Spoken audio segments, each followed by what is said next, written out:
Works.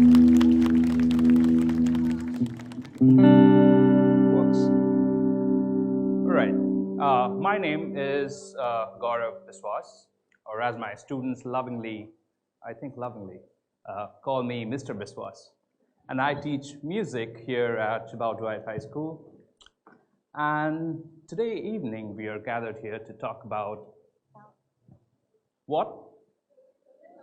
Collision, right. So it is quite interesting fact, actually, whenever anybody tells me, or when I hear the word collision, it has a very negative connotation to it, isn't it? First time I heard it, I imagined vehicles or cars colliding with each other, or it could also be thought as collision of cultures, collision of ideologies, philosophies, etc., etc., etc., right? But what is collision in music? It's very interesting. Let me tell you about music a little bit. There is something called harmony. I'm going to use this word again and again, so please remember this. Harmony is when two notes come together and play together, okay? So something like this. This is a note, and this is another one. When we play together, that is harmony, right? We have different harmonies.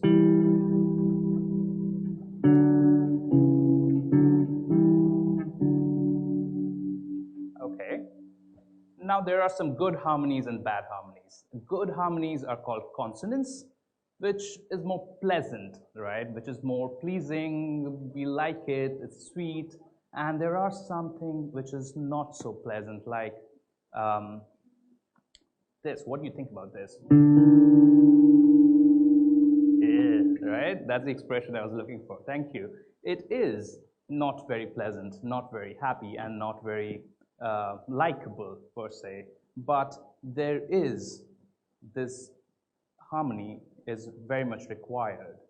In music, it is called dissonance. Actually, this was quite an exaggeration. It's not that bad usually. Listen to this chord.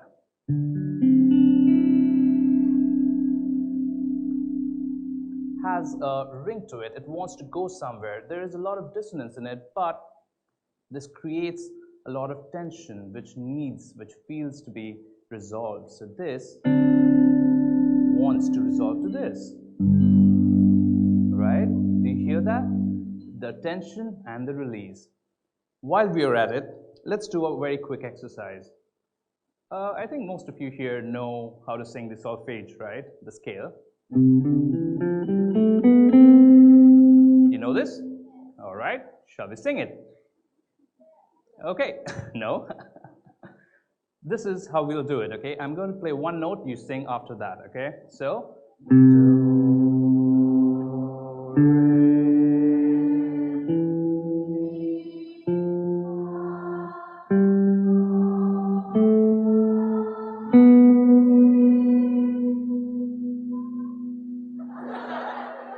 You feel like doing that, right? You feel like going there, right? Because this note creates a lot of tension and it wants to resolve to, right? Sense of relief. If we harmonize these notes, we have similar understanding in chords as well. Some beautiful sounding chords are made if we harmonize the notes which sound good together, pleasant. Like, listen to this chord. Sounds beautiful, right? Also very beautiful. This one?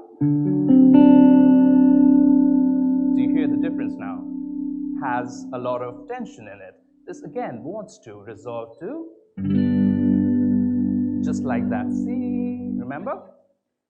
This chord, let's call it the dominant seventh. Okay? The dominant seventh wants to resolve to something. Generally, when we listen to pop music or pop rock or anything that is very contemporary right now, mostly they use chords which are more consonant per se, likable, pleasing, nice, all right? Do you agree? Let's listen to a few examples of that, okay? All right. Okay.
amazing, isn't it?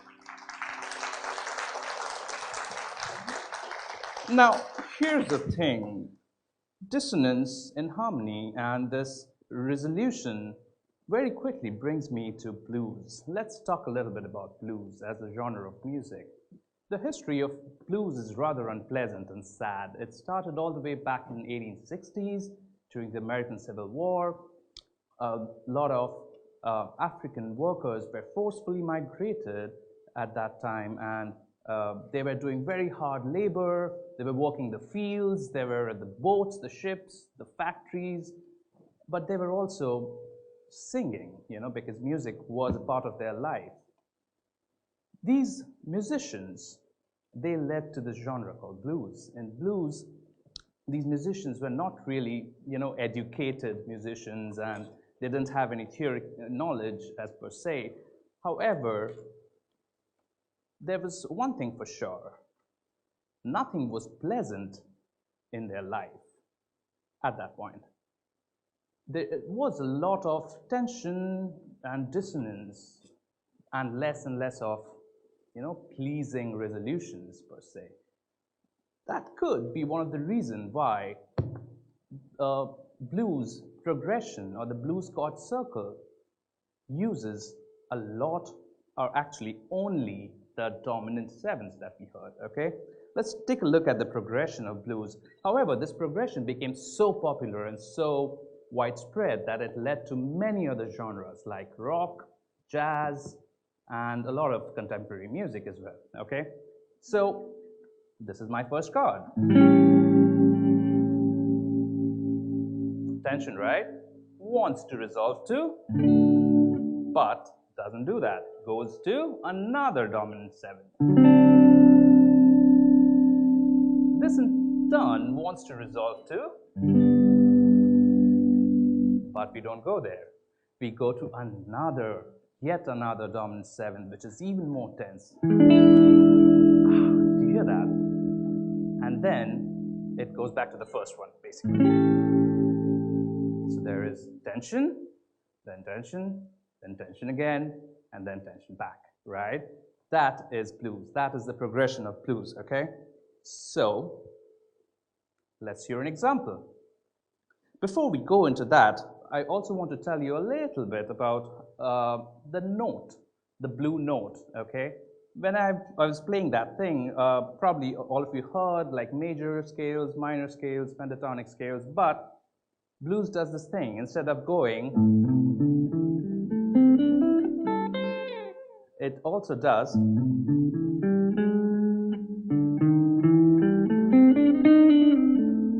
right? Technically, it should not be there in the scale because it doesn't agree with the traditional harmony, but this note is also something that adds to the feeling of blues. It's called the blue note, the blues note per se, okay?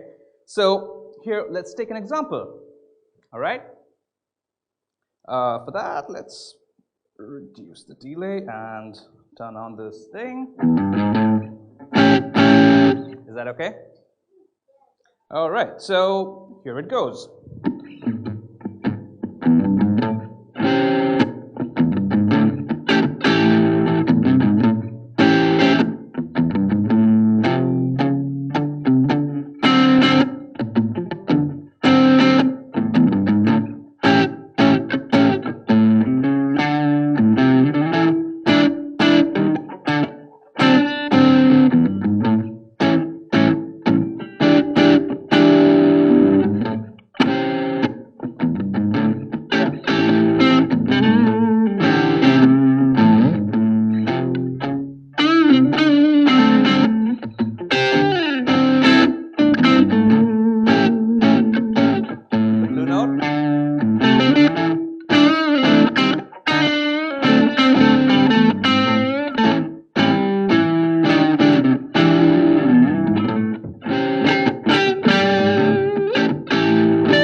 That is blues, and that is the collision in blues. Thank you so much.